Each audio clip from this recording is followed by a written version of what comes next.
Bom, hoje nós vamos ver, né, abusos do poder e o cristianismo redivivo.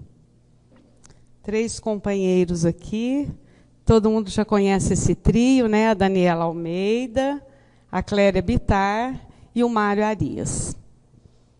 Eu tive a honra de ser professora dos 3. Hoje eles são meus mestres. Viu como o mundo é redondo? Viu como o mundo é redondo, gente? É assim mesmo. Bom, então vamos elevar os nossos pensamentos a Deus, nosso Pai de amor. A Jesus, Mestre amado, modelo e guia para as nossas vidas. Estamos aqui, Senhor, nosso 3º dia deste encontro que ouvimos falar da sua trajetória na Terra, antes e depois de sua chegada. Sentimos as vibrações no ar. Só o teu nome, os seus ensinamentos de todos os seus apóstolos, discípulos, seguidores fiéis, fazem a nossa alma vibrar de contentamento. Por isso agradecemos. Agradecemos por todos os companheiros que envidaram esforços para estudar, preparar trabalhos tão maravilhosos. Mas pedimos, Senhor, carentes que somos, frágeis, que nos socorra todos os dias, para que esses ensinamentos não fiquem apenas no deleite de nossas almas, mas que realmente tenham um significado profundo para que possamos, Senhor, caminhar com os nossos companheiros que pedem socorro, eliminar os nossos defeitos, que são inúmeros, e caminhar realmente para a nossa redenção espiritual, porque é para isso que fomos criados. Que a noite de hoje, como as demais, possa trazer inúmeros ensinamentos. A nossa profunda gratidão, que assim seja.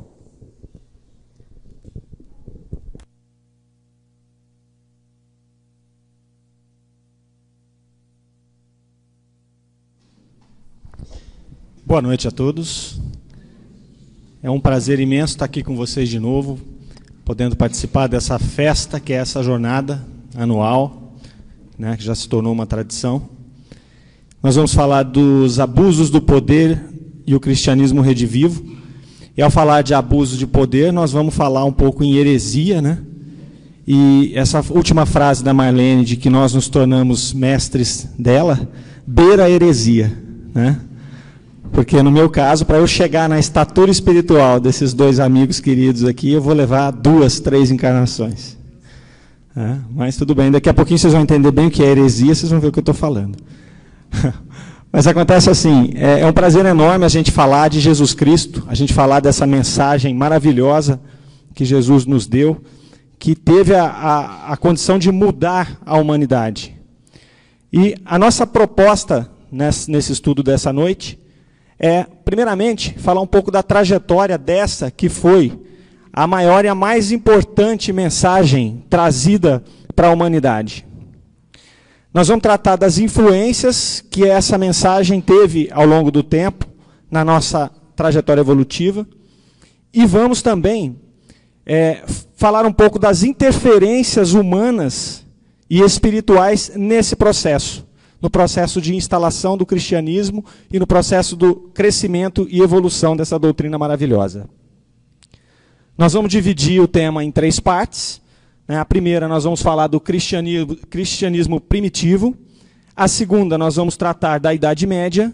E a terceira, nós vamos falar do período da Renascença. A primeira questão que nós levantamos quando a gente estuda o cristianismo é como pôde dar certo? como que uma obscura seita judaica se transforma em uma religião existente, primeiramente, em todo o mundo conhecido da humanidade e, atualmente, em todo o planeta moderno, em todo o mundo moderno. Como uma mensagem trazida por um homem, por um nazareno, que era por si só, por ser um nazareno, já era um ser excluído, um homem de origem humilde, sem sobrenome, sem sequer um travesseiro para repousar a cabeça. Como essa mensagem pode ter tanta força? Então, a gente vai analisar inicialmente usando os artifícios da razão e da história. Se a gente fizer uma análise racional e histórica, a gente chega a algumas conclusões de por que deu certo. Nós podemos falar assim, não, naquela época as religiões estavam em decadência. No momento em que o cristianismo foi trazido ao planeta, as outras religiões estavam em decadência. Então foi uma questão de oportunidade. Nós podemos falar que foi a força da igreja, da instituição igreja, que fez com que o cristianismo chegasse onde chegou. Mas a igreja é uma consequência, não é uma causa. Então não dá para a gente se colocar só nessa questão. Nós podemos falar que foi a força e o interesse do Império Romano que fez com que o cristianismo fosse difundido e permanecesse até hoje. Mas foi esse mesmo Império Romano que primeiro combateu o cristianismo, que tentou eliminar o cristianismo da face da terra. E por último, ainda analisando pela razão e pela história, nós podemos dizer que foi a habilidade da igreja, a habilidade dos cristãos, em admitir na sua fraternidade todo mundo, todo tipo de pessoas, homens, mulheres, ricos, pobres, de qualquer raça, de qualquer credo. Tá bom, esse de fato é um argumento bastante forte. Mas ele não é um atributo da igreja, ele não é um atributo do Império Romano, ele é um atributo da própria essência do cristianismo. Isto é a essência do cristianismo. O cristianismo é uma mensagem trazida para todos, independente de qualquer outra forma externa. No nosso caso, como religiosos, como crentes em Jesus Cristo e no plano espiritual, nós temos outras considerações a fazer. Primeiramente, isso é luz. A luz que foi trazida por Deus para nós homens. E não se freia a luz. Não se pode frear a luz. Você pode esconder a luz por alguns momentos, mas a partir do momento que você se descuida, a luz passa. Então, em alguns momentos, nós vamos ver nessa trajetória que se tentou frear a luz, mas não consegue, a luz continua ali. Você consegue apagar ali, vou esconder, vou tapar, mas um descuido ela passa, qualquer frestinha ela passa. Depois nós vamos avaliar que essa mensagem ela é oriunda de um planejamento divino. E, portanto, ela é muito maior que nós homens. Além de ter um planejamento divino, ela teve a coordenação de todo o plano espiritual evoluído. E teve também a execução conduzida por espíritos superiores. Se a gente estuda um pouco da história do cristianismo, você vê que em determinados pontos, alguns espíritos tomaram para si a responsabilidade de fazer alguma mudança, de segurar a onda daquilo que estava acontecendo. Eram espíritos extremamente preparados no plano espiritual para vir dar continuidade à mensagem do Cristo. E esse planejamento, coordenação e execução fez uso de várias condições e ferramentas disponíveis e ainda faz no nosso plano. Então o cristianismo deu certo, está aqui há mais de 2000 anos e ele nunca mais sairá do planeta Terra. Ao contrário, ele só vai aumentar e só vai se purificar. Ele está aqui apesar de tudo e não por causa de tudo. O cristianismo não deu certo por conta de alguma coisa. Ele deu certo apesar de todas as coisas, apesar de toda a nossa insistência, devido à nossa condição evolutiva, ainda endurecida. E se nós estamos falando isso nos dias de hoje, imagine há 2000 anos atrás como éramos. Se ele deu certo apesar de nós, é porque tinha que dar. Era a luz. E o cristianismo é bastante interessante, porque o cristianismo foi se ramificando em alguns momentos da história, e essas ramificações, elas serviram como que um plano B, né? Se a gente for analisar isso pelo prisma do planejamento espiritual, nós vamos ver que o cristianismo começa lá primitivo, após a mensagem do Cristo, e depois ele vem por um tempo com algumas pequenas dissidências, e aí ele sofre um grande racha aqui no cisma do Oriente, onde se divide em catolicismo romano e ortodoxia oriental. Depois, um pouco à frente, ele se divide em protestantismo e anglicanismo, ficando em 4 ramificações. Essa primeira ramificação é que eu digo que ela é como se fosse um colchão de proteção. Se o cristianismo romano, se o catolicismo romano viesse a falir, nós tínhamos ainda a ortodoxia oriental. E assim sucessivamente. Se hoje não tem jeito mais de falir, são 4. E os 4 trazem na sua essência a mesma mensagem. Alguns com ritos diferentes, com alguns pontos mais humanos do que divinos de diferença. Mas a essência nós temos em todos. Nós podemos ter críticas aqui ou ali, e também como tem crítica da nossa doutrina, aqueles que não a professam, mas a essência do Cristo está em todas elas. Muito bem, então vamos começar lá no cristianismo primitivo, no período apostólico. Esse período foi quando os próprios apóstolos, após a crucificação, saíram propagando a fé cristã. E então essa comunidade ela era a comunidade cristã, ela liderada pelos apóstolos e pelos parentes e seguidores de Jesus. Foram os primeiros que começaram a disseminar o cristianismo. Os primeiros cristãos eram, na sua esmagadora maioria, de etnias judaicas ou então judeus prosélicos. E o que aconteceu é que o cristianismo começou a herdar caracteres da cultura judaica. Ele começou a ficar parecido com a cultura judaica, né? Então eles foram moldando nos primeiros momentos o cristianismo segundo as tradições judaicas. Aí começa a entrar em conflito essas doutrinas. Começa a entrar em conflito com as autoridades religiosas judaicas, que começam em determinado momento não aceitar mais aquele carpinteiro como mestre. Começam a entender, não, ele é um profeta de fato, mas não é o nosso mestre, não pode ser. E aí isso chega numa situação de cisma mais aprofundado e ocorre a expulsão dos cristãos da sinagoga. E começa então a perseguição dos cristãos pelos judeus. Foi o primeiro momento de perseguição que os cristãos sofreram na história. E aí nós temos as histórias de martírio, né, dos líderes cristãos, Estevão e Zebedeu, Tiago e Zebedeu. Nesse momento, o cristianismo começa a adquirir uma identidade distinta do judaísmo rabínico. E aí entra em cena ninguém mais, ninguém menos do que Saulo de Tarso, que já foi falado aqui, né, no dia de ontem.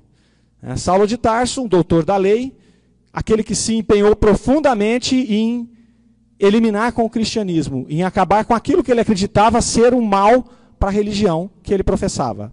Saulo de Tarso, todo mundo sabe, ele era meio judeu e meio romano, e ele se coloca nessa perseguição com todo o seu fervor, que lhe era característico. Mas acontece que Jesus tinha outros planos. Jesus tinha planos traçados justamente para que ele iria utilizar Paulo de Tarso. Há momentos na vida, há momentos como esse no cristianismo, em que é preciso de energia, é preciso de força. E Saulo era a força. Saulo era um dínamo que girava com uma intensidade muito grande. Então Jesus vai pessoalmente no caminho de Damasco e se apresenta para ele e pergunta, por que me persegues? Saulo é acometido de uma cegueira, vai até Damasco, encontra-se com Ananias, e Ananias, que era aquele a quem ele ia perseguir, retorna a visão a Saulo, e nessa hora ele não retorna só a visão, ele retorna a visão, e Saulo, que precisava um pouco mais do que Cristo aparecer para ele precisava ter ficado cego e retornar a ver, para entender o que era a mensagem do Cristo. Saulo abraça o Cristo e se transforma no apóstolo dos gentios. Saulo parte então pelo mundo, né, para buscar os novos cristãos, esses não mais precisando ser judeus. E aí, a igreja que nascia encontra um problema. Os primeiros líderes começam a discutir se os novos cristãos deviam tornar-se judeus ou não, se deveriam fazer a circuncisão, se deveriam seguir as leis dietéticas do judaísmo. Paulo e alguns líderes dizem que não Não devem. Apesar de Cristo ter sido judeu. Não deve. Porque Cristo queria sua mensagem para todo mundo. Paulo foi escolhido justamente para isso. Então eles se reúnem no primeiro concílio, o Concílio Apostólico de Jerusalém. Foi a primeira reunião magna cristã. Ela foi extremamente importante para o início do cristianismo. E a principal decisão que eles tomaram nesse momento foi libertar a igreja nascente das regras da sinagoga, das regras antigas da sinagoga. E esse momento marcou definitivamente o desligamento do cristianismo do judaísmo, né? E o ingresso de todos os não-judeus, todos os gentios para o cristianismo. Uma vez que esse movimento foi crescendo e que os gentios começaram a aderir ao cristianismo em massa, sobretudo os pobres e os escravos que viam na vida eterna uma salvação, eles começaram a incomodar o império. Porque à medida que os pobres e os escravos começam a professar o cristianismo, eles começam a questionar o império, a questionar a força do império, a entender que existia algo maior do que o Império Romano, existia algo maior do que a sua própria vida. E aí começam as perseguições. E eles usaram como argumento para as perseguições o fato de que os cristãos negavam a divindade do imperador, uma vez que eles eram monoteístas.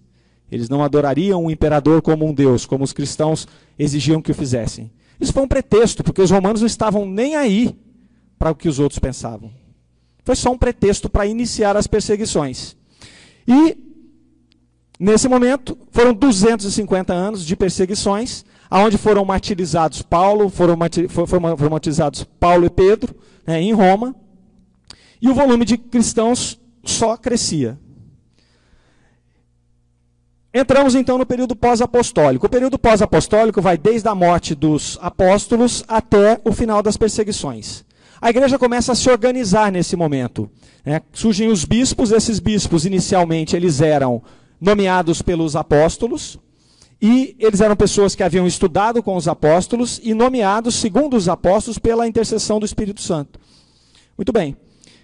Com isso começou a criar uma certa hierarquia do clero, e onde tinham lá os bispos, os anciãos, os presbíteros, que eram os pastores, e os diáconos, que eram os servos. Começa a igreja a se formatar. A igreja, ela desenhou a sua própria forma de organização baseando-se no Império Romano. O Império Romano foi um modelo, né? Era um modelo de organização extremamente importante, de como as coisas deveriam fazer, de como as coisas deveriam ser feitas para funcionar. Os bispos assumiram a coordenação dos grupos de cristãos urbanos ali, e começa um fenômeno de que os cidadãos ricos romanos começam a se converter.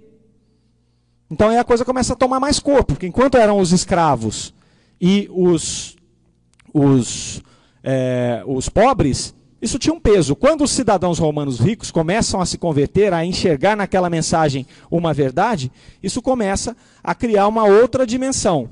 E aí, o imperador Diocleciano, numa última investida contra os cristãos, intensifica o martírio e começa a queimar livros, queimar a igreja, fazer confiscos, começa a apertar o cerco contra os cristãos para verificar se ele conseguia extinguir essa nova doutrina. Muito bem, mas Deus novamente tinha outros planos. Então, a humanidade entra num novo rumo, aparece um novo eleito. Quem foi esse eleito? Em 311, Constantino o Grande se torna co-imperador do império. Ele havia sido apresentado ao cristianismo pela sua mãe. E, nas vésperas, em 312, nas vésperas da batalha de Milvia, ele alega ter tido uma visão, onde ele viu uma cruz com as iniciais de Cristo, e embaixo dessa cruz, dessa visão, estava escrito: sob este símbolo vencerás. Ele no dia seguinte ordena que todos os soldados pintassem uma cruz nos seus escudos, fez um estandarte de ouro brilhantes e partiu para a batalha. Venceu esmagadoramente seus inimigos e se tornou imperador de Roma. Era o planejamento usando os instrumentos necessários. Era necessário que o império naquele momento afrouxasse o cerco contra os cristãos, para que aquele fogo que estava vivo agora, que estava começando a queimar, aquela chama que estava começando a queimar no coração da população mais instruída e mais abastada de Roma, pudesse se alastrar. Nesse momento, Constantino edita o Édito de Milão, em 313. E esse édito diz, em linhas gerais, algumas coisas extremamente importantes para o cristianismo. A primeira, ele torna o Império Romano laico. Ele separa a religião do império, do governo. Ele destitui o paganismo como religião oficial. Não é mais oficial, não é mais obrigatório professar o paganismo. Ele permite qualquer liberdade de culto, inclusive o cristianismo, mas outra qualquer que quisesse ser professada. Ele decreta o fim das perseguições. Ele devolve aqueles bens que haviam sido confiscados. E ele cria um estatuto de legitimidade do cristianismo. Ainda, por final, ele proíbe a crucificação como punição. Mais à frente, ele adotaria a cruz como um símbolo do cristianismo. Até então, ela era um instrumento de tortura e de execução. A partir de 313, foi proibida essa utilização. A igreja vive um novo momento. Constantino apoia financeiramente a igreja começa a criar um corpo mais consistente, com mais dinheiro, com mais poder. Ele começa a construir basílicas suntuosas, e em 324 ele tem outra visão, a visão de uma cidade maravilhosa, uma cidade que seria a nova capital do império. E ele constrói Constantinopla, uma cidade com vários templos cristãos e nenhum templo pagão. Nesse momento a igreja começa a experimentar o poder. E junto com esse poder, o homem começa a aflorar algumas coisas negativas também. Surgem aí os primeiros debates ideológicos, as primeiras heresias. A palavra heresia, na verdade, ela é uma linha de pensamento contrária ou diferente de um credo. Começam a surgir, devido às influências de várias culturas, algumas tendências heterogêneas, surgem alguns movimentos dissidentes e separatistas dentro do cristianismo. E essas divergências eram basicamente sobre a natureza do Cristo. Então a igreja professava que Jesus, Deus e o homem, Jesus, Deus e homem e o Espírito Santo eram idênticos ao Pai, uma unidade. E existia, por exemplo, uma corrente forte, uma corrente chamada de ariana, de um indivíduo chamado Ário, dizendo que Jesus não era da natureza de Deus, mas que também não era um homem como os demais. Que é o que a gente hoje segue, é a doutrina que a gente segue, né? Muito bem. O imperador acreditava que para ter um império forte, era necessário que houvesse um império unido. E para um império unido, seria necessário que houvesse uma religião unida. Então ele convoca o Concílio de Nicéia. Ele não tinha ainda autoridade sobre a igreja. Ele era um financiador da igreja, mas a igreja havia se aproximado do império nesse momento. E ele convoca esse Concílio de Nicéia, que foi o segundo concílio, é o primeiro reconhecido, né? Se você for olhar na literatura, é o primeiro reconhecido, mas teve aquele de Jerusalém. E nesse concílio, ele define-se a natureza da Santíssima Trindade. Condena-se o arianismo como heresia. Mais tarde, eles apertam o cerco e começam a agir com intolerância com relação ao arianismo, né?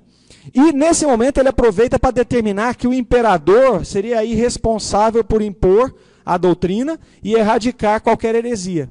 Ele se coloca como um protetor da religião, o imperador Constantino.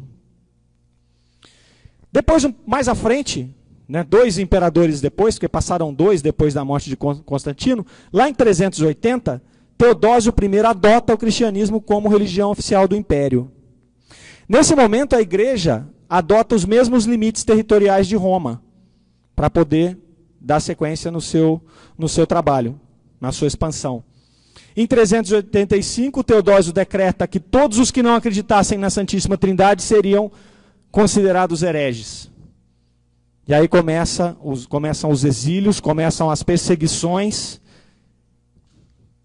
E o primeiro caso que nós temos de pena capital de um herege é o de Prisciano. A maioria dos exilados iam para o Oriente. Aqueles arianos que não queriam mudar a sua crença, não queriam adotar a Santíssima Trindade, iam para o Oriente. E aí vem a cisma do Oriente com o Ocidente, um pouco mais à frente. Roma e Constantinopla vão se separando em relação a essas questões teológicas e políticas. Há um enfraquecimento dessa igreja como um todo, ela começa a se dividir, e as principais questões eram justamente o Ocidente baseado na Santíssima Trindade e o Oriente fixado no arianismo, né? Dizendo que o Espírito Santo emana apenas do Pai, e que Jesus é acima dos homens, mas abaixo do Pai. Eles começam a divergir com relação também a algumas regras. Casamento, no Ocidente não podia, no Oriente podia, uso de barba, alguns rituais, algumas coisas desse tipo. E aí eles se dividem. E, nesse momento, eles se dividem. Roma começa a ficar mais perniciosa para o cristianismo, imagino eu, no planejamento espiritual, e algumas coisas precisavam acontecer, novas mudanças precisavam acontecer. O Império Ocidental começa a enfraquecer através de corrupção, crises financeiras, intrigas, e o Império se divide em dois, assim como a Igreja. Se divide em Império do Ocidente e Império do Oriente. Império do Ocidente, fraco, frágil, corrupto, começa a ser invadido por tribos de bárbaros. Bárbaros, na verdade, eram aqueles que não falavam a língua de Roma. Começam sucessivas invasões. Essas invasões, essas tribos que invadiam, esses povos que invadiam, não eram povos que tinham uma civilização como os romanos. Eram nômades, eram saqueadores, né? Então, muito bem, mercenários. Então, rui o Império do Ocidente. E ao ruir o Império do Ocidente, rui a segurança dos romanos. Mas aí, Cristo tinha outros planos para o cristianismo. E ele lança a luz para aplacar essas trevas. O que acontece? Surge um movimento chamado monaquismo, que é a vida em regime monástico, os monges. E aí surge uma figura extremamente importante, que foi São Bento, né, que com muita humildade cria um método de evangelização e de levar cultura, levar ensinamento para esses povos bárbaros. E se nós estamos aqui hoje como estamos, nós devemos a esse indivíduo. Porque foi ele que foi colonizar a Europa. É por isso que, depois desse movimento, todas as cidades, a grande maioria das cidades da Europa, e depois até do restante do mundo novo, elas nasceram em torno de uma igreja, ou de um templo, ou de um monastério. Pode ver que todo centro de cidade tem uma igreja. Isso não é aqui. Se você for em Paris, em Notre Dame é o centro. Nasceu ali. Isso veio desse movimento monástico, monaquismo, não sei como chamaria o movimento. Monástico, exato. Monástico. Então eles tinham uma ação pacificadora. Pelos conhecimentos que eles tinham de arquitetura, de letra, de ciências, medicina, eles levavam isso para o povo e ensinavam esse povo a se fixar. E levavam também o evangelho para esses povos. Então aquilo que foi um grande mal, na verdade, possibilitou a criação de toda a Europa. Então foi um braço do cristianismo. Enquanto uma parte do cristianismo estava lá envolta com o imperador, com o luxo, com as perseguições, com as questões filosóficas, talvez até de segunda ordem, porque o que é que vai fazer tanta diferença se você acredita que a questão crística é A ou B? Isso é uma parte só, a essência não é isso, né? Mas o planejamento espiritual tinha outros caminhos. Do monaquismo? Foi logo depois da queda do Império, mas eu não me lembro. Foi antes da Idade Média, no limiar ali. Quanto? Não, mais cedo. Bem mais cedo. Começou bem mais cedo esse processo. Bem antes de 400. Antes de 400. E aí entramos na Idade Média. Então, enquanto essa nova ordem realmente cristã faz seu trabalho, a Igreja Católica entra no seu período mais obscuro, que é a Idade Média. E aí a Cléria vai dar continuidade para nós.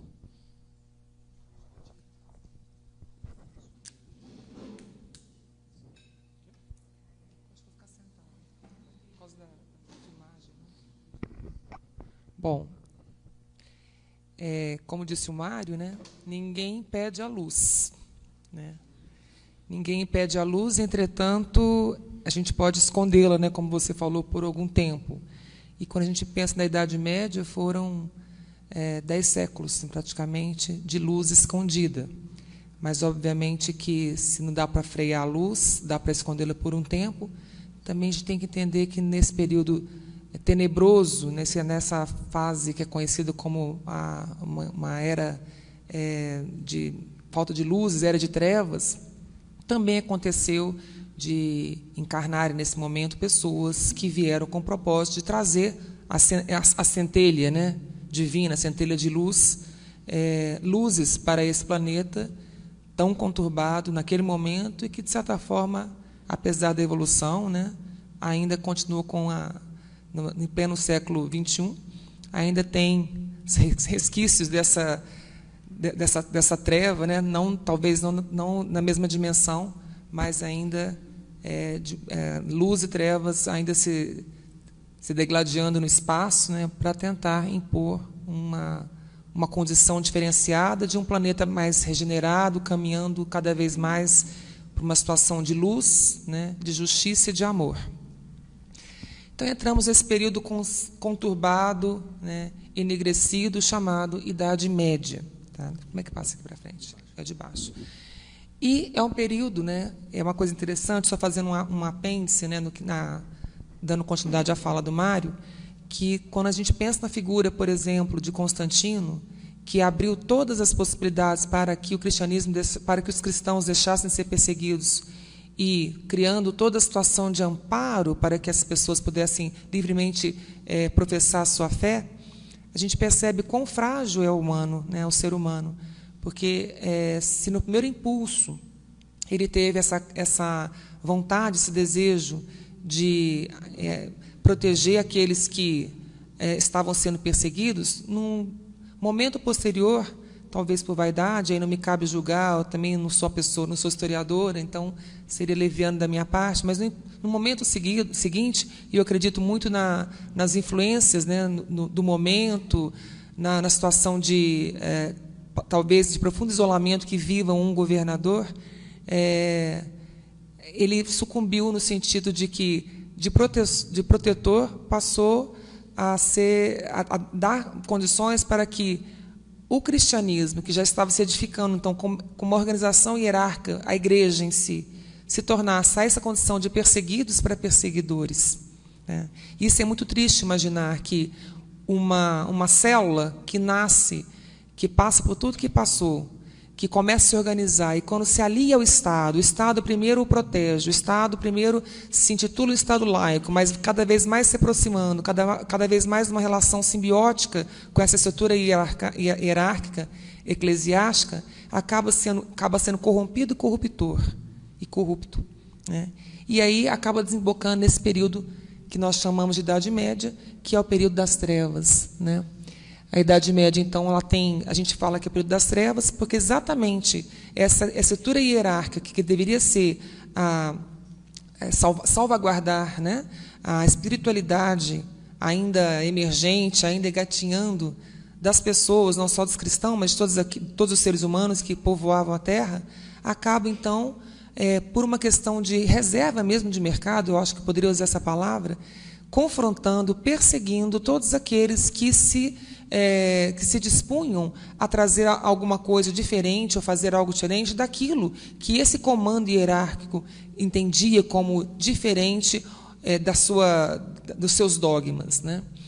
Então, na verdade, o que a gente percebe é que de perseguidos passam a ser perseguidores e começam com uma estrutura muito forte, com dinheiro, com o próprio poder, né, eclesiástico, o próprio poder das castas, vamos dizer assim, dos sacerdotes, começam, então, a denegrir a imagem e a mensagem cristã em seu próprio proveito.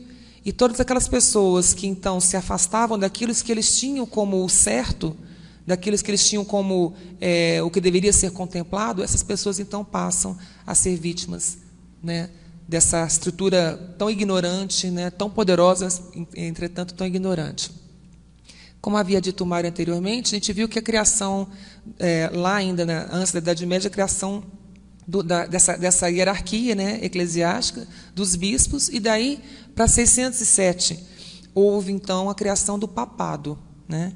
Então, elegendo um homem dentre aqueles da hierarquia dos sacerdotes da nascente igreja de Roma, né, que a gente fala igreja católica, tá?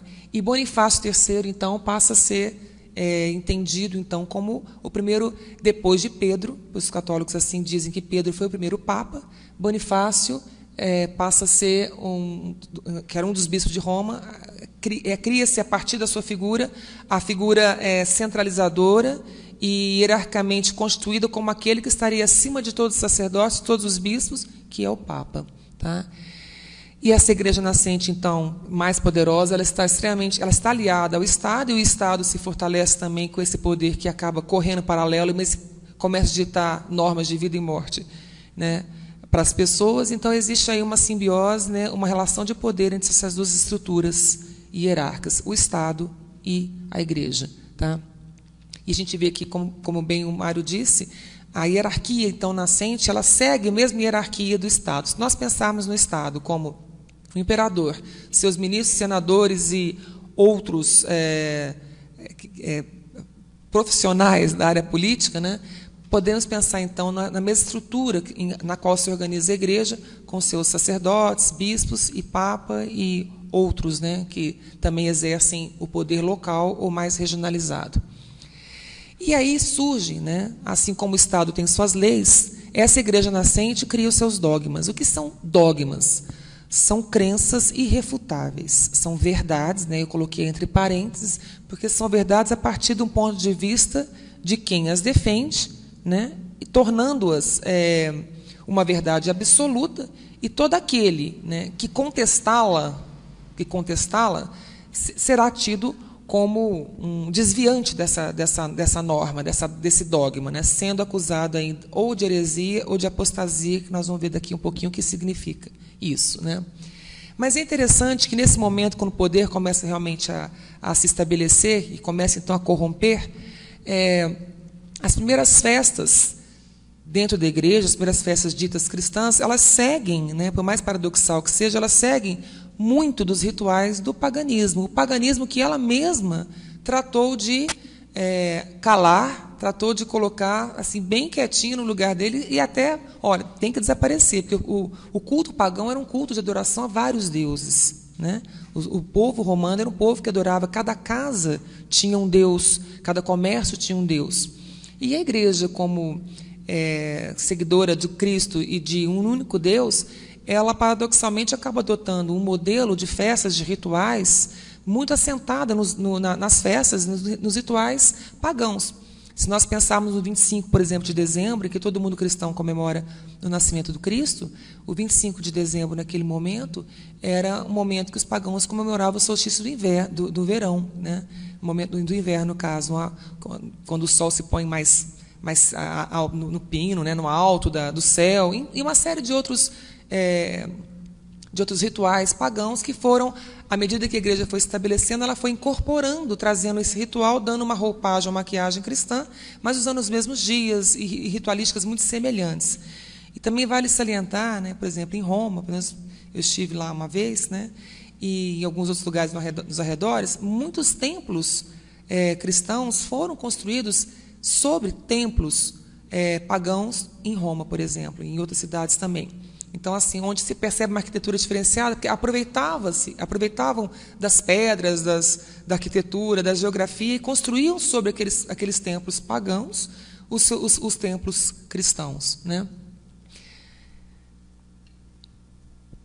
E aí eu coloquei para vocês, né, a criação do papado, Bonifácio III, o Linus, que é tido como segundo papa, e esse segundo papa ele foi martirizado também, teve uma passagem que ele foi, no caso, afastaram do poder, porque ele teve não sei como é que foi a história bem, mas foi tido como um papa que ele foi morto, ele foi decapitado. Né? Então, quer dizer, mostrando que dentro da própria estrutura ninguém estava livre, né? Não é porque era papa que estava livre de ser acuado, né, em intrigas, em fuxicos, e ele mesmo foi decapitado. E para a Igreja de Roma, o primeiro Papa, não entronizado da forma como é hoje, né, como vem sendo, não com essa estrutura, mas o primeiro Papa é Pedro, porque o Cristo diz a ele, né, tu és Pedro, sobre ti, né, edificarei minha igreja, e as portas do inferno não prevalecerão sobre ela.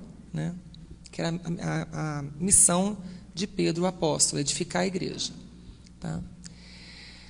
E aí, como eu havia dito, de perseguidos passam a perseguidores, né, para e começa a perseguir todos aqueles que não se submetessem aos dogmas, essas verdades que eles tinham como verdades universais irrefutáveis. O que é isso? Você não pode discutir, você não pode duvidar, você não pode ter uma postura curiosa, nem uma postura crítica, porque isso ofenderia a hierarquia, ofenderia, na visão deles, né, o próprio Criador e Cristo. Tá?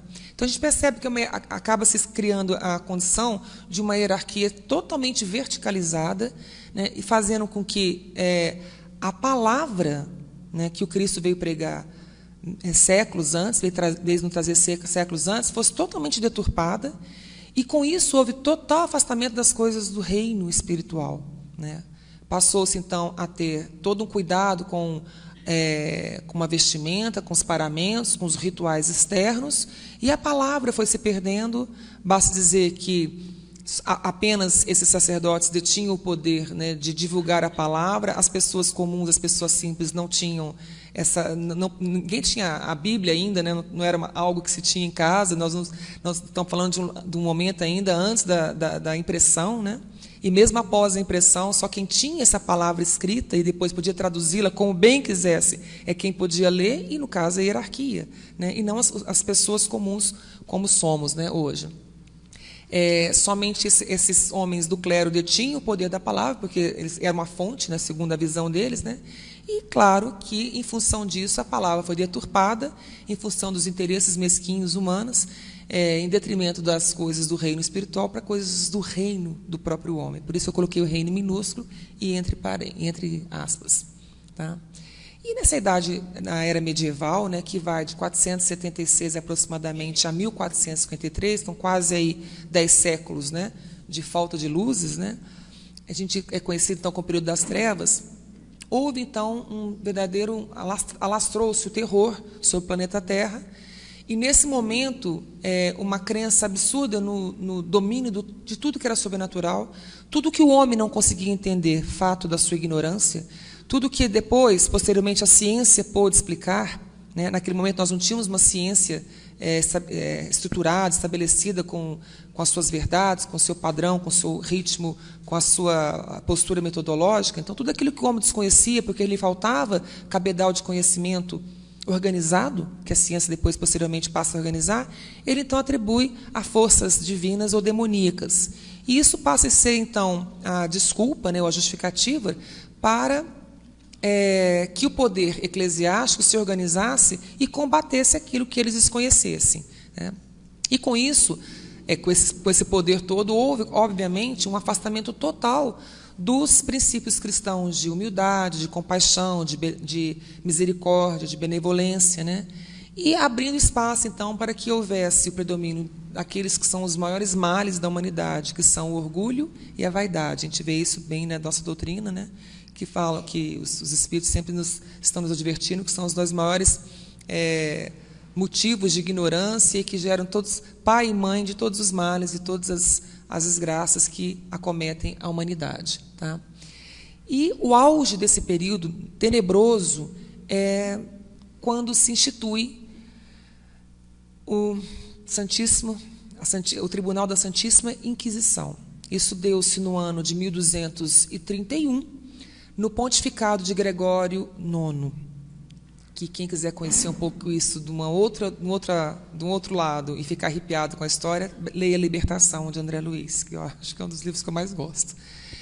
E aí, com essa desculpa de perseguir aqueles que se afastavam dos dogmas, dessas verdades tidas como certas e irrefutáveis, começou-se, então, uma era assim, de terror, né?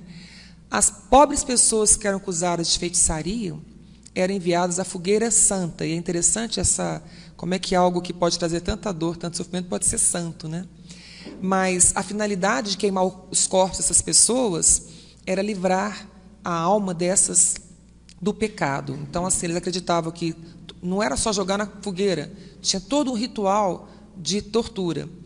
Uma vez eu tive a oportunidade de visitar um museu itinerante de instrumentos que foram utilizados, instrumentos que foram construídos com a finalidade de torturar as pessoas, sobretudo em várias épocas da humanidade, mas tinha alguns instrumentos que foram utilizados na época de Inquisição.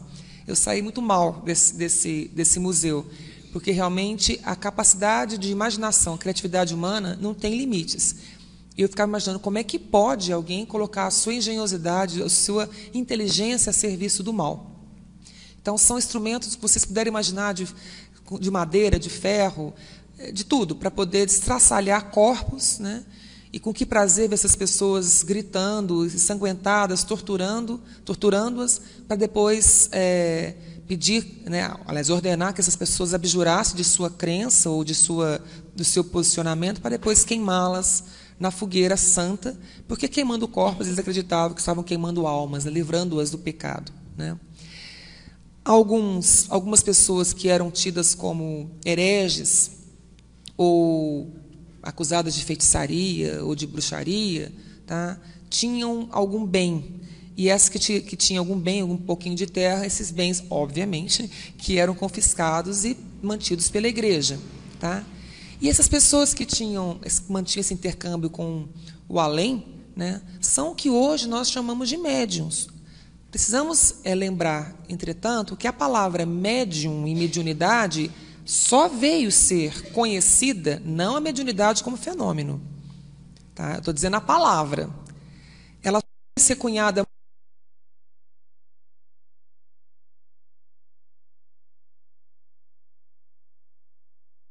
Tá? Por que eu falo denominações cristãs que não espíritas? Muitas vezes, quando a gente pega a Bíblia, em Deuteronômio, que é o segundo livro depois do Gênesis, fala lá que, quando Moisés está se dirigindo ao povo, que é condenado, né, que Deus condenava a comunicação com médiuns. Eu já vi isso escrito em Bíblia. É muito interessante que uma Bíblia tenha isso em Deuteronômio, que isso é Antigo Testamento, se a palavra médium foi criada em 1857. Então, é ignorância, má fé ou o quê? Então, eu já peguei Bíblia escrito isso, que o Senhor condena a comunicação, o consultar os mortos através de médiuns. Isso lá em Deuteronômio. Deuteronômio é um livro, é o segundo livro do Antigo Testamento. Lembrando que a palavra médium veio no século XIX. Bem interessante isso, né? Por isso que eu coloquei só esse lembrete, a gente tem que fazer esse exercício mental, né? Mas as pessoas, então, que hoje nós sabemos que possuíam a faculdade mediúnica, elas eram queimadas na fogueira. E aqueles que não possuíam, mas eram acusados, eram da mesma forma. Tá? E aí, gente, para assim, dar continuidade ainda a esse período terrível, eles precisavam sustentar essa ideia e foi publicado, então, eu tenho esse livro, inclusive, não recomendo a leitura porque é de arrepiar, mas eu gosto de ler essas coisas. Esse livro foi publicado, o Maleus Maleficarum, chamado, na nossa língua, está em latim, é o Martelo das Feiticeiras. Esse livro, né, que tem algumas ilustrações antigas, né, ele tem outras capas, obviamente, ele está traduzido em vários idiomas. Esse livro foi publicado em 1484. Ele é de autoria de 2 inquisidores. Se não me engano, eles eram alemães, não tenho certeza disso. Heinrich Institores e Jacob Sprenger. Esses 2 homens, esses 2 inquisidores, portanto, estavam ligados à igreja, ele escreveu, é um manual. É um manual prático de como que a igreja deveria proceder no caso de acusação de bruxaria, de heresia, de apostasia. E é um livro dessa grossura aqui que realmente ensina como que a igreja deveria, os inquisidores, né, as pessoas que ficavam perguntando, fazendo as perguntas para tirar a verdade, né, dos pobres acusados, como que eles deveriam proceder, e tem todo um ritual macabro de tortura, sabe? O que deveria, tipo, jogar óleo quente, enfiar coisa debaixo da unha, coisas absurdas, tá? São 28 volumes, não é pouco, né? Haja inspiração. 28 volumes que definiam todas as práticas que a igreja deveria adotar para extrair a verdade daquelas pessoas consideradas hereges ou pessoas consideradas que tinham alguma prática aliada ao demônio. Tá? E nessa época, né, até da época da publicação, do período de Gregório IX, né, que é de 1231, depois, quase 200 anos depois, esses inquisidores lançaram esse manual. Até 1700, vocês imaginam, de 1200 alguma coisa, até quase 1700, são o quê? 500 anos? foi conhecido como período de caça às bruxas, né? E muitas, milhares, centenas de milhares de pessoas foram mortas, torturadas e queimadas, seus bens confiscados, alguns conseguiram fugir, se exilaram, famílias foram totalmente destroçadas, né? E, só para vocês terem uma ideia, no período de 100 anos, só peguei um recorte, de 1550 a 1650, só nesse período, 50 mil pessoas foram queimadas na Europa. Tá? Destes, 25%, eu falo apenas, não que isso seja, não é, eu falo apenas eram homens, porque a grande, realmente, maioria que eram queimadas, né, eram as mulheres. Quem eram essas mulheres? Mulheres simples, eram parteiras, curandeiras, faziam chazinho, benzeção, enfim, elas, de certa forma, elas rivalizavam com alguns homens poderosos ligados à hierarquia eclesiástica, porque as pessoas às vezes procuravam essas mulheres, essas curiosas, porque elas faziam parto, elas cuidavam de crianças, faziam rezas, e elas tinham uma proximidade muito diuturna com essas pessoas do povo. E, muitas vezes, as pessoas procuravam-nas e não procuravam os sacerdotes. Elas tinham um poder, mas um poder totalmente paralelo. E representava, então, uma ameaça, né, na cabeça deles para esses homens todos empoderados, né? Mas eram pessoas, a maioria delas eram pessoas simples, eram pessoas do povo, curandeiros, parteiros, né? Parteiras e outros mais. Então, a grande parte dessas pessoas que foram torturadas e queimadas eram mulheres, né? Claro que também existiram homens que foram queimados por outros motivos. Aí eu estou lembrando de uma figura que era da própria igreja, que era Giordano Bruno. Ele era um padre que ele ousou contestar alguns dogmas, algumas verdades. Era um homem extremamente lúcido, assim, iluminado, inteligentíssimo. E ele foi preso, ficou numa masmorra, lá no calabouço, lá não sei aonde, em Roma. Durante 8 anos ele foi perseguido, torturado, querendo extrair dele uma verdade que eles queriam ouvir. E ele não abjurou, não abriu mão dos seus conceitos. Ele era um membro da igreja e ele foi, por fim, após 8 anos, foi condenado à fogueira santa. Tá? Uma curiosidade que eu acho que vale a pena ser citada para refletir sobre essa ignorância, né, é que a maioria dessas vítimas da igreja eram pessoas de fé cristã. Porque, naquele momento, o paganismo havia sido, como explicou o Mário, havia sido, dizimado da Europa. Então, as pessoas que estavam sendo acusadas de feitiçaria eram cristãos. Né? Os pagãos eram quase que minoria naquele momento, se eram de maneira escondida, né? Assim, não poderia ser publicado mais isso. E muitos daqueles que eram tidos como endemoniados ou pessoas obsediadas, né? Na verdade, isso aí é um dado que a ciência trouxe recentemente, né? Muito interessante, os antropólogos, médicos e historiadores. Na verdade, essas pessoas tidas como endemoniadas, pessoas que mudavam totalmente de comportamento de uma hora para outra, né? Se não fosse um caso de médiuns, né, descontrolados, eu penso isso, eram pessoas que estavam, na verdade, afetadas por um mal do sistema nervoso central, hoje conhecido como ergotismo. O que é isso? O ergotismo é uma enfermidade que acomete o sistema nervoso central, trazendo alucinações, a pessoa fica doidona mesmo, porque aquelas pessoas comiam pão de centeio, é o tal do pão dos pobres. Tá? E esse pão de centeio, quando ele fermenta, ele passa do tempo, naquela época não tinha geladeira para guardar, né? O que acontece? Ele solta uma substância que é altamente tóxica para o sistema nervoso central. Em alguns casos mais extremos levava à morte, mas em outros a pessoa ficava tendo alucinação, ela falava que via coisa, ela ouvia, ela estava totalmente alterada, tá? Mas em função de uma levedura que atacava esse pão de centeio, né? Que é conhecido como esse fungo, aliás, é conhecido, né, hoje, né, nome científico, é Claviceps purpurea, né, que causava esse problema, né, trazendo as pessoas ficavam totalmente loucas, né, e não tinha nada de demônio, é uma coisa totalmente, nada de sobrenatural, é natural. Né. E esses camponeses, coitados, quando comiam esse pão, que estava contaminado, eles ficavam malucos. Né, mas essa doença hoje é conhecida como ergotismo. Né. E a gente vê, então, que em torno dessa cruz, que é símbolo dos cristãos, mas, na verdade, para os romanos significava um símbolo de morte, porque Cristo teve um julgamento judaico, mas morreu numa cruz romana. E depois os cristãos que aí nasceram, né, depois o cristianismo, depois que se estende como religião, passa a adotar a cruz como um símbolo da sua fé, né? Mas a cruz, inicialmente, era um instrumento de tortura romano. E é muito interessante a gente observar que em torno de uma fé, em torno de uma doutrina tão bonita, eu falei de uma fé, mas de torno de uma fé houve má fé, conduzida aí por outras questões, por corrupção, pela questão de querer o poder a qualquer custo, né? E em torno disso, em torno do nome do Cristo, que veio nos salvar, em torno do nome de Deus, muitos males foram justificados.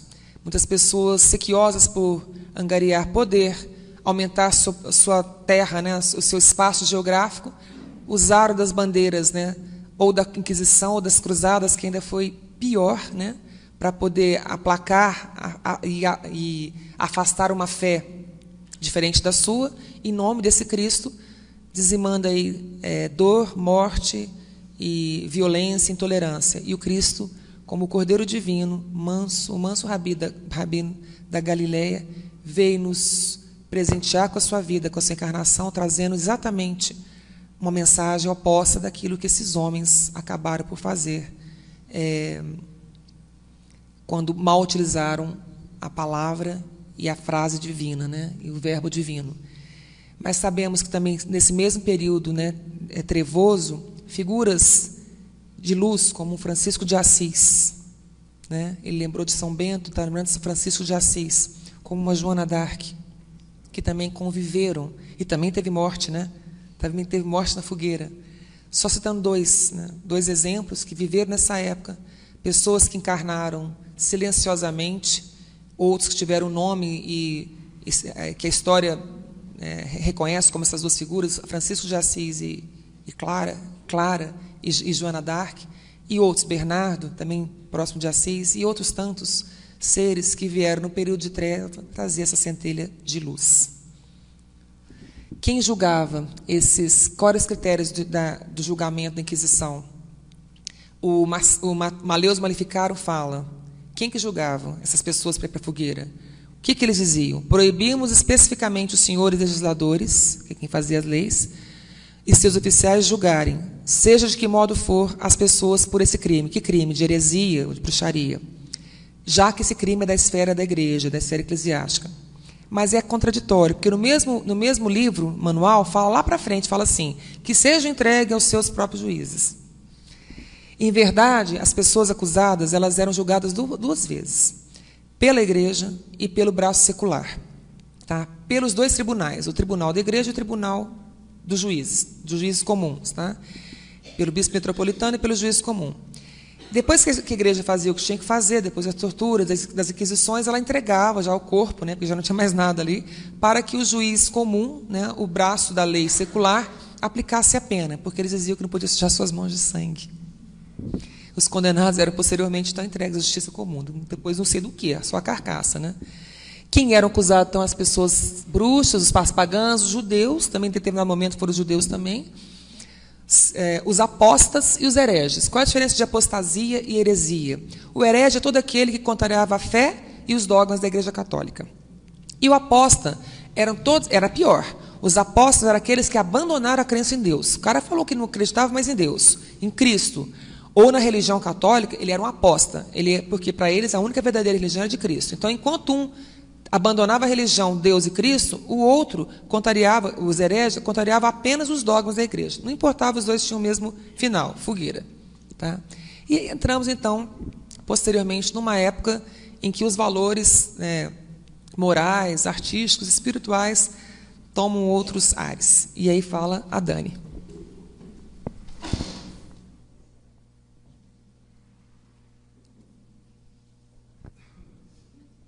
Boa noite a todos. Tenho certeza que vocês estão curiosos para saber quais são as cenas dos próximos capítulos, mas tem uma notícia boa. Como o próprio título fala, renascença, o que significa renascimento? Novidade, né? Renovação. E mesmo que vocês tenham ficado um pouco tristinhos com tudo isso que a gente ouviu, mas infelizmente fez parte da nossa história, não há como a gente negar, não há como a gente alterar os fatos, eles foram assim. Mas depois da tempestade sempre vem a bonança, né? Então, apesar desse período ser trevoso, literalmente, vai vir coisa boa por aí. Eu vou falar um pouquinho sobre esse período que virá depois de tanto sofrimento, né? O que aconteceria com o planeta. Então, como ficou bem claro com o que já foi dito antes, a igreja ela era a senhora absoluta do mundo cristão. Ela podia tudo, ela fazia tudo. Os desmandos eram uma coisa impressionante. Assim. Em cima do poder que eles já haviam constituído ali, as suas bases, eles tinham um domínio, de certa forma, inegável. Não havia meios de ir contra essa política religiosa que tinha sido estabelecida até então. Não existia nenhum freio, nenhuma limitação para a ação dessa igreja como havia sido constituída. Então, a gente imagina, né, como que seria Cristo lidando com isso tudo, com essa realidade. Porque mais distante da igreja, como a Cléria bem disse, né? Tudo estava ali em volta dos rituais, do culto externo, em detrimento do culto interno, sendo que a mensagem dele não foi essa. As palavras dele eram claras. Mas essa imagem também que aparece ali é para ilustrar, porque Cristo ele espera por nós pacientemente. Ele não fica ansioso, obviamente que ele torce para que a gente caminhe o quanto antes, que a gente aceite as suas verdades, que a gente aceite o seu ensinamento. Ele sofre pelo nosso atraso, pela nossa recusa em aceitá-lo, mas ele espera. E ele nos ama incondicionavelmente. E que já foi dito nos outros dias também, mas que é importante reforçar, o que aconteceu com todo esse processo que aconteceu na Terra?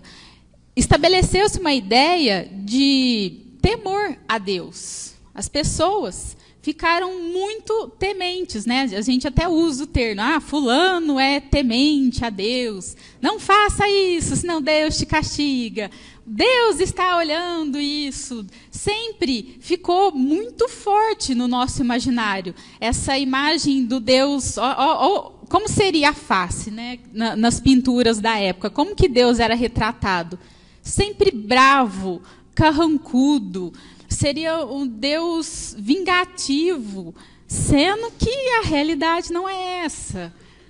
Como que deveria povoar o nosso imaginário? Deveria povoar o nosso imaginário a imagem do Deus bondoso, do Deus amoroso, do Deus misericordioso, do Deus que nos ama. Ele nos criou em cada detalhe, Ele torce por nós, e Ele espera por nós. Mas essa imagem do Deus terrível ficou muito forte no nosso imaginário. A gente carrega isso até hoje. Por quê? Porque eles estavam fazendo a tortura em nome de Deus, a punição em nome de Deus, a fogueira santa, as salas de tortura, o sangue que foi derramado, tudo em nome de Deus. Então, isso ficou muito forte no nosso imaginário. Mas caminhamos para nos libertar disso. E uma passagem muito interessante do Leon Denis, que está no livro Cristianismo e Espiritismo. Eis porque será preciso voltar aos puros ensinamentos de Jesus, se quiserem reerguer e salvar a religião. Porque se a religião do poder tem sua grandeza, maior é a do amor. Se a religião da justiça é grande, maior é a do perdão e da misericórdia. Que nós sabemos que é o que ficou muito claro na mensagem do Cristo. Se a gente se esforçar um pouquinho, é o que vai ficar para a gente. É a linguagem do amor, é a linguagem do perdão, é a linguagem da misericórdia. E outra passagem interessante desse mesmo livro também. O reinado da letra acaba, o do espírito começa. Pela força das coisas, há de o homem se aproximar de Deus. A morte das igrejas, a decadência das religiões formalistas, não constituem sintoma de crepúsculo, mas, ao contrário, a aurora inicial de um astro que desponta.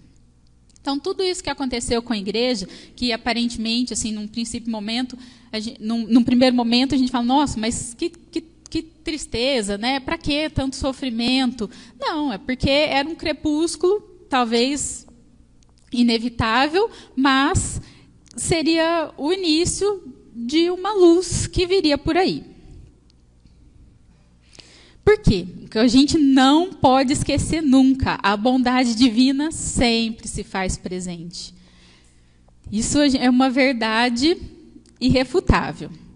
E aí eu vou falar um pouquinho para vocês sobre especificamente sobre o que foi esse período do Renascimento ou da Renascença. Foi uma verdadeira revolução que aconteceu aqui no planeta. Por quê? Porque esse movimento veio fazer a renovação científica, literária e artística realizada entre os séculos XV e XVI. Essa questão da data, em alguns lugares a gente vai achar final do século XIV, vai achar que ele se estendeu até o século XVII. Mas, basicamente, assim, a grande importância é nesse período. E o que aconteceu com esse movimento? Esse movimento veio trazer a revalorização da antiguidade clássica greco-romana. Foi resgatado, né? Foram resgatados algumas verdades, alguns princípios que existiam ali na cultura grega, na cultura romana. Esse movimento veio falar também sobre o humanismo. O que seria o humanismo? O humanismo seria voltar-se os olhos para o homem, voltar-se o foco, a atenção para o homem. Porque antes, até então, nesse momento, era o teocentrismo. As atenções eram voltadas todas para Deus. Então, tudo aquilo que não se conhecia, as investigações, a cultura, a humanidade, sempre Deus no foco. E agora, com esse movimento, o homem passa a ser o centro das atenções. Ele começou na Itália, depois ele se espalhou pela França, Portugal, Espanha e todo o norte europeu. E esse movimento, ele aconteceu porque inúmeros mensageiros de Jesus, sob sua orientação, eles iniciaram um trabalho de associação de espíritos, de acordo com suas tendências e afinidades, para formarem as nações do futuro. Então, é bem interessante a gente pensar, isso fica bem claro no livro Caminho da Luz. Emmanuel vem trazer algumas informações interessantes. Por quê? Nem só os seres possuem um planejamento, mas as nações também. Não só os seres possuem metas, mas as nações também. E foi feito um trabalho da espiritualidade sob a coordenação direta de Jesus, povos que foram voltando em áreas específicas, em áreas onde poderia se fazer nascer, poderia se fazer vir à tona aquelas características que aqueles povos carregavam consigo. Então, os antigos fenícios, eles voltaram ali onde seria Espanha, Portugal, e trariam consigo a característica de serem seres que gostavam do mar, conheciam a navegação. Os atenienses voltariam ali na região da antiga Lutécia, que futuramente seria Paris, e trouxeram consigo o apreço pela liberdade, o apreço pela filosofia, pela cultura. Os espartanos voltariam ali na região onde seria a Prússia, que hoje ali a gente conhece como sendo a região da Alemanha, e trariam a sua força, o seu espírito guerreiro, mas também aquela ideia da raça que é a melhor raça do mundo. Eles trariam resquícios daquela época enquanto espartanos. E os romanos voltariam na Grã-Bretanha com toda a sua educação, com toda a sua civilidade. Então, olha que interessante, não só as pessoas, mas também as regiões com metas a serem desenvolvidas. E outra informação interessante também, depois a América, com o decorrer do tempo, seria descoberta, e já existia uma programação para aquela terra que seria descoberta. Os Estados Unidos viria a ser futuramente o cérebro da nova civilização, né, detentora dos poderes materiais, e o Brasil seria o coração. Todo mundo já deve ter ouvido falar naquele livro muito famoso, né? Brasil, Coração do Mundo, Pátria do Evangelho. E é verdade, a nossa destinação é essa mesmo. É uma terra farta, uma terra acolhedora, detentora de poderes espirituais. Obra do acaso? Não. Ficou bem claro, né? Tudo aquilo que já foi dito até então, tudo era planejado. Essa imagem ilustra bem, assim. Ela está um pouco clara, mas acho que dá para entender, assim, que seria Jesus, o governador da terra, e aqui a terra, e ele cuidando de todos os detalhes, de todo o planejamento, de tudo que tem que acontecer. Então, a gente sempre lembrar disso, assim, que estamos sendo muito bem cuidados e diretamente cuidados por Ele. Ele planeja tudo que acontece. E quais seriam as características do Renascimento, né? O que aconteceu durante esse período que revolucionou tanto o mundo? Quais foram as novidades que vieram com essas pessoas? O antropocentrismo, que é aquilo que eu já comentei anteriormente, né, que o entendimento do mundo passa a ser feito a partir da importância do ser humano, e não mais como Deus no centro das atenções. Aconteceu também a manifestação de uma cultura burguesa, né, foi que a burguesia foi uma classe que surgiu até então, né, com os comerciantes, e essa cultura ela era laica. Ela era independente da igreja, era não eclesiástica, ela era racional e científica. Existiam os mecenas. Quem que seriam os mecenas? Os mecenas seriam os comerciantes, príncipes, condes, bispos e banqueiros que bancavam a produção cultural.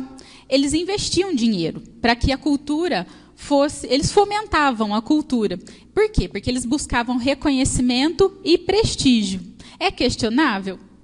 Não vamos entrar na questão. O importante é que muita coisa boa foi feita através dessas figuras, que eles financiavam artistas, músicos, que desenvolveram obras magníficas que estão aí até hoje. Foi o período depois também que aconteceram as grandes navegações. A espiritualidade, com toda a sua sabedoria, eles fizeram com que chegassem na Europa alguns itens que não existiam até então, como exemplo a bússola, o papel. Então eles foram fazendo esse intercâmbio de informações e através das grandes navegações o mundo foi se ampliando, né? Porque antes as rotas comerciais eram basicamente ali no Mediterrâneo, era uma área muito restrita. Depois eles passam a navegar mundo afora, conhecem as Américas, conhecem as outras rotas para a Índia, e isso trouxe um conhecimento muito vasto, muito amplo do mundo. Uma figura importante também seria o Henrique de Sagres. Ele estabeleceu a primeira escola de cosmografia e navegação. Então, ele centralizou ali todo o conhecimento nos astros, na navegação, e isso foi uma evolução muito grande, uma contribuição enorme que ele deu. No campo da filosofia, as pessoas que eu vou citar aqui são só pontuais. Obviamente que existiram muito mais pessoas que essas, mas essas são pessoas importantes. Existiu o Erasmo de Roterdã, que ele rechaça a intolerância escolástica. O que seria a escolástica? A escolástica buscava justificar a fé a partir da razão. E ele trouxe algumas reflexões muito importantes ali para aquela época, porque ele critica a guerra, ele critica a avareza, ele critica os vícios da igreja, ou seja, ele cutucou na ferida, né? Ele mexeu com os leões. Mas foi muito importante essa coragem que ele teve de criticar esses assuntos. Alguns escritores muito famosos em Portugal, veio Gil Vicente, ele era dramaturgo, poeta. Veio Shakespeare na Inglaterra, que todo mundo já deve ter ouvido falar dele ou de alguma obra dele. Para algumas pessoas, ele é considerado o dramaturgo mais influente do mundo. Por quê? Sempre vai existir alguma citação da obra Romeu e Julieta, da obra Hamlet, que tem aquela frase famosa, ser ou não ser, eis a questão. A gente sempre ouve, vê isso, teve um desdobramento muito grande. Nas artes plásticas, aí que a coisa fica nítida, assim, de como que foi uma programação realmente da espiritualidade para que chacoalhasse ali a estrutura que existia até então. Porque os artistas que vieram durante esse período, eles trouxeram umas contribuições tão grandes, mas tão grandes, mas tão grandes, que a gente toda hora se depara com alguma obra desse período. Eles foram muito importantes. E uma característica: os homens do Renascimento, eles eram multitarefas. Eles faziam várias coisas. O Michelangelo, por exemplo, ele era pintor, escultor, arquiteto e poeta. Eles eram muito habilidosos em várias áreas. Ele é considerado um dos maiores criadores da história da arte do Ocidente. Essa obra dele, né, todo mundo já deve ter visto em algum lugar, que é o teto que ele pintou na Capela Sistina, que representaria a criação do homem, né? E é muito famosa. Tem uma outra obra dele também, o Davi, que é uma escultura, um bloco de mármore que tem 5 metros, e é uma escultura perfeita, que ele retrata a anatomia. É brilhante, assim, é muito bonito mesmo. E como que ele desenvolveu o trabalho dele? Ele desenvolveu o trabalho dele através do mecenato, né, que eram aquelas pessoas que pagavam para que ele se dedicasse exclusivamente à arte. Ele era bancado, né, principalmente pela família Médici, em Florença, e pelos papas romanos. E essa figura carismática aqui, o Leonardo da Vinci, se a gente pudesse escolher um exemplo do Renascimento, com certeza seria ele. Se a gente for fazer uma pesquisa, assim, em qualquer enciclopédia ou plataforma digital, vai vir alguma coisa relacionada ao Leonardo da Vinci. Por quê? Ele foi muito especial, muito mesmo. Aquilo que eu já disse das pessoas multitarefas, ele é um arquétipo, é um modelo disso. Porque, olha só, ele foi cientista, matemático, engenheiro, inventor, anatomista, pintor, escultor, arquiteto, botânico, poeta e músico. Ou seja, ele era o cara, ele fazia de tudo. Então, ele era o cara. Assim, se a gente for usar uma linguagem moderna, né, o cara sou eu, a música se enquadraria perfeitamente a ele. Ele devia ser um espírito de uma magnitude assim, que a gente não faz ideia. As invenções dele são coisas que, para a época, a gente fica assim, gente, olha o tanto de coisa que ele conseguiu inventar, que para a gente entender hoje, já é difícil entender o mecanismo, imagina naquela época. Só para citar, assim, por alto, não vou nem entrar no critério aqui. Esse primeiro desenho aqui seria um protótipo que ele desenvolveu do helicóptero. Ele desenvolveu um protótipo do paraquedas. Ele desenvolveu um protótipo da bicicleta. Naquela época, ele já estudava o uso da energia solar. Então, assim, ele era muito especial, muito mesmo. E não só nessa parte das invenções, mas na parte das obras também, como artista plástico. Essa imagem aqui está pequenininha, mas dá para imaginar. Assim, dá para identificar mais ou menos que é a Santa Ceia, que fica muito forte no nosso imaginário, como teria sido a Santa Ceia, justamente porque a gente lembra dessa figura, dessa pintura dele. Mona Lisa também, todo mundo já deve ter visto algum quadro, alguma cópia, alguma charge, alguma coisa relacionada à obra, porque foi muito importante. E no cantinho aqui é uma imagem do homem vetruviano. O que seria isso? Seria o lado anatomista dele, porque ele estudou as proporções do corpo humano. E tem todo um cálculo por volta disso, que eu não vou nem entrar no mérito, porque senão eu não saberia explicar. Assim. Mas tem todo um raciocínio matemático, como que é a ponta dos dedos, a perfeição do corpo humano. Ele comprovou isso na pintura e nos cálculos. Tem continhas dele para comprovar a perfeição do corpo humano. Ou seja, maravilhoso. E vários outros autores, vários outros pintores, vários outros escultores, mas não vou nem entrar no caso, essa obra do Botticelli, que é famoso, do Rafael. E as grandes invenções, né, que vieram para trazer uma colaboração muito grande com o planeta. Veio Copérnico, que trouxe a ideia do heliocentrismo, que seria o Sol no centro do universo, porque até então as pessoas e principalmente a Igreja, porque convinha ali com seus interesses, defendiam que a Terra era o centro do universo. E o Copérnico falou, não, que é o Sol, pelo menos na nossa galáxia, aqui no nosso cosmos, né, no nosso sistema solar. Aí o Kepler, ele inventa o telescópio e ele consegue demonstrar essas teorias do Copérnico. Depois vem o Galileu Galilei, que melhora esse telescópio e aí que ele comprova mesmo, assim. E o Galileu Galilei também era essa pessoa especialíssima. Ele era físico, astrônomo, matemático, filósofo, ele tinha várias aptidões, várias habilidades. E foi obrigado, obviamente, pela influência religiosa, a abjurar, né, falar que tudo aquilo que ele tinha defendido, que tudo aquilo que ele tinha comprovado era mentira. Ele fez isso para salvar a própria garganta, né? Mas há uma passagem, a gente não sabe se é mitologia ou não, que ele falou que era mentira, só que aí ele virou de lado e falou assim, mas que a Terra se move em volta do Sol, ela se move. Então, a gente consegue até imaginar como teria sido essa cena, né? Ele lá para se salvar, sendo obrigado a voltar atrás de uma verdade que ele teria conseguido comprovar. E um fato interessante, a igreja só, entre aspas, corrigiu esse equívoco em 1982.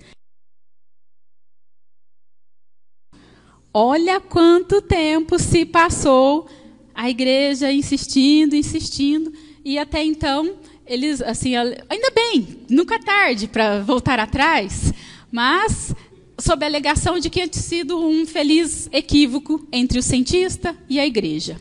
Ou seja, uma meia-culpa ali, não pediram perdão do jeito que deveria ter pedido, não. Mas, enfim, já foi importante. Mas é um absurdo, né, a gente pensar que hoje em dia, isso é comprovado cientificamente, tanto tempo precisou se passar para que voltassem atrás. E várias outras descobertas que eu citei só algumas aqui, que foram feitas durante esse período de Renascimento. As pessoas míopes com certeza vão agradecer, porque os óculos, né, as lentes para as pessoas míopes foram inventadas e comercializadas durante esse período. E só quem é míope sabe a mudança que um óculos faz na sua vida.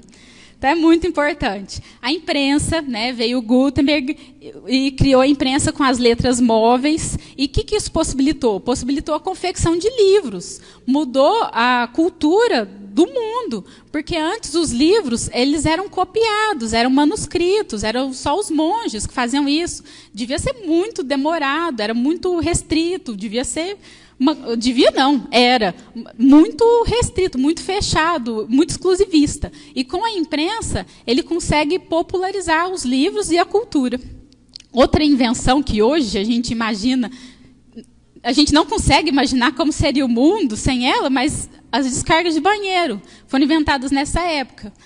A pólvora começa a ser usada como arma de guerra, o relógio de bolso, a transfusão de sangue e várias outras. Mas a gente não pode esquecer que a espiritualidade, né, Jesus, eles são muito sábios. E eles não iriam se ater só a essas questões materiais.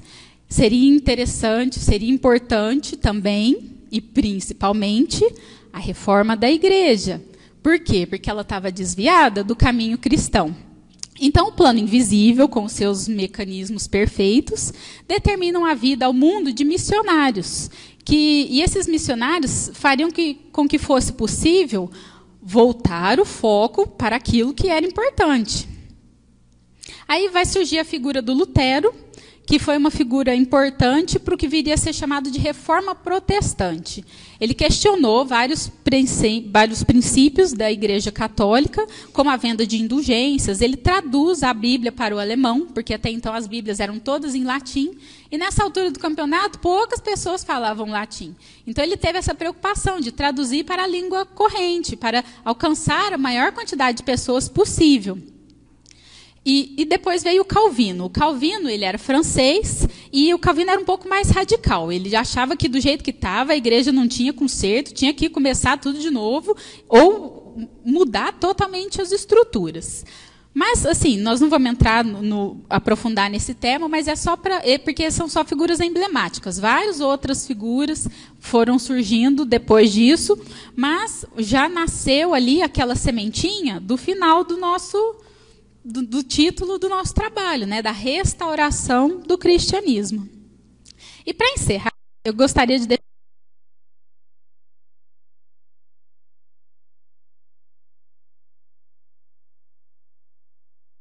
Evangelho, com certeza eu já devo ter passado por essa mensagem, mas eu nunca tinha prestado atenção verdadeiramente assim no que ela diz. E é a primeira mensagem do Evangelho, ou seja, todos nós, assim, em algum momento a gente já deve ter passado por ela. Foi a primeira mensagem, ela foi ditada pelo Espírito de verdade. Então, olha a importância. E olha a importância para ela ser a primeira mensagem do Evangelho, para ela estar ali em destaque, ela está no prefácio. Assim, engraçado que eu ouvi esse trecho numa palestra do Haroldo. Não sei se alguém que muitas pessoas devem conhecer. E eu ouvi isso na palestra e despertou minha curiosidade. Aí eu falei assim, será que é verdade? Peguei o Evangelho, fui confirmar, é verdade. É a primeira mensagem que está no Evangelho, ditada pelo Espírito de verdade, que diz o seguinte: os Espíritos do Senhor, que são as virtudes dos céus, como um imenso exército que se movimenta desde que dele recebeu a ordem, espalham-se sobre toda a superfície da terra, semelhantes às estrelas que caem do céu, vêm iluminar o caminho e abrir os olhos aos cegos. Eu vos digo, em verdade, os tempos são chegados, em que todas as coisas devem ser restabelecidas em seu sentido verdadeiro, para dissipar as trevas, confundir os orgulhosos e glorificar os justos. Então, muito significativa essa mensagem, para a gente sempre acreditar, e principalmente no período que a gente está vivendo aqui no nosso país. Olha que... Não é coincidência, porque ficou bem claro que existe toda uma programação da espiritualidade. Mas confiemos nisso, acreditemos nisso. Olha quanto tempo foi dito, se enquadra perfeitamente ao período que a gente está vivendo no nosso país e talvez até na nossa cidade. A gente não sabe quais são as cenas dos próximos capítulos. Mas é importante a gente acreditar e confiar que as trevas serão dissipadas e que os Espíritos do Senhor, como estrelas, virão iluminar o nosso caminho. É isso. Muito obrigada.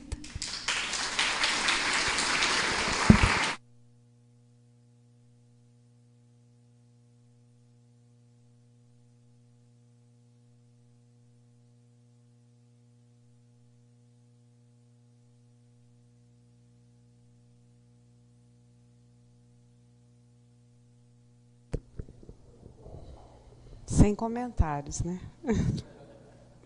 Só pôr na cabeça no travesseiro e pensando bem que fomos nós mesmos que caminhamos e aprontamos tudo isso. E amanhã, a turma de amanhã, que vai falar sobre o Espiritismo e a dinâmica do Evangelho, vai começar exatamente de onde eles pararam. Então, não percam o próximo capítulo, né? Quem falará amanhã, o Antônio Carlos Essado, a Renata Difúcio e eu. Contamos com a presença de todos vocês e sempre trazendo mais um amigo, né? E encerramos agradecendo a Deus, nosso Pai de amor, a Jesus, por essas reflexões tão importantes e que fazem com que pensemos e entendamos exatamente o tamanho da nossa pequenez moral, mas também a responsabilidade de colaborarmos agora para revertermos esse quadro de trevas e de dor com a luz da doutrina dos Espíritos. Abençoe os nossos corações, o nosso propósito de mudança. Em especial, abençoe os nossos companheiros, os nossos irmãos, que dedicadamente nos ofereceram este trabalho tão valioso. Que Jesus nos ilumine sempre, que assim seja.